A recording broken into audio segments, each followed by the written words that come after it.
يا رب يجعل يومكم كله هنا وسعادة. عايزاكم تعرفوا أول ما تلاقوا معرض على طول اجروا روحوا المعرض.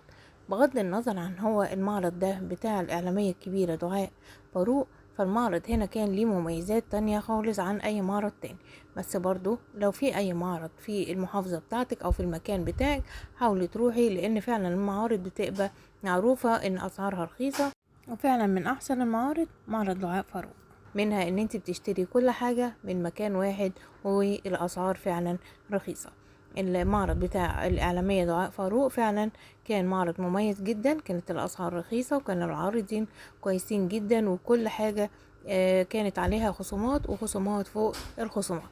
انا اشتريت حاجات بسيطة من هناك، بس بالنسبة لي الحاجات دي كانت كتيرة قوي، فعايزاكي تروحي وتجربي، وساعة ما تشوفي اي معرض اجري على طول وروحي، حتى لو مش هتشتري زي ما احنا بنعمل كل مرة بنطبطب على نفسينا. يبقى احنا اتفقنا اول ما نلاقي معرض نروح عليه على طول. وطبعا معرض دعاء فاروق طبعا من احسن المعارض، بس برضو لو لقيتي اي معرض ولو كان معرض صغير روحي على طول، لانه فعلا في مميزات كتيرة. وطبعا الميزة الاساسية اللي دايما نقول عليها ان احنا بنروح بنتمشى او بنروح نتفرج ونشوف الدنيا فيها ايه. سمحت الدنيا ان احنا نشتري نشتري، ما سمحتش ادينا تمشينا. وبعد كل اللي اشتريته ده اتبقى لنا شوية فلوس حلوة كمان اهي، تنفع برضو نشيلها هتنفعنا في حاجة تانية.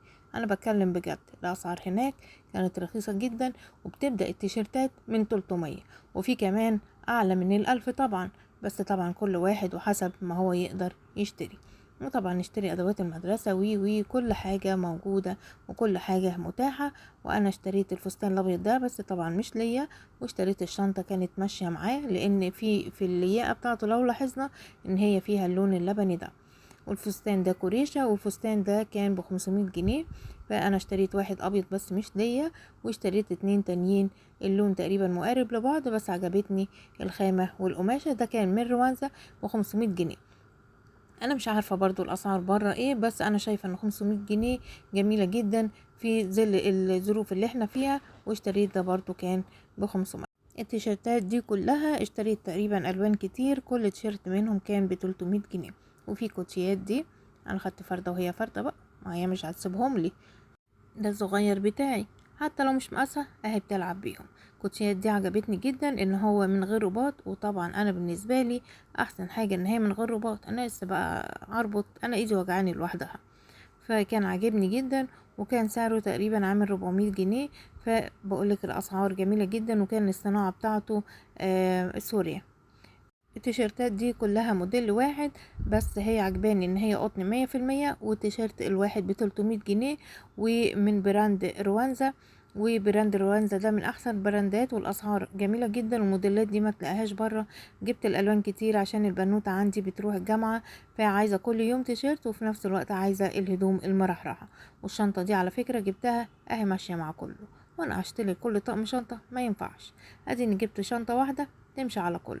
وطبعا الصغيرين لازم اللانش بوكس، ومش عارفه ايه الموزه دي اهي نحط جواها الموزه، من لو كلت الموزه وهي نازله يكون افضل. فاهي حاجه ترفيهيه كده وخلاص. تقريبا كانت الموزه دي عامله 50 جنيه حاجه زي كده، واللانش بوكس هنا عامل 100 والزمزميه ب110، والصغيره كانت ب100 وما تنسيش اي معرض لازم تروحي علشان تتبسطي. ويا رب يجعل يومكم كله هنا وسعادة.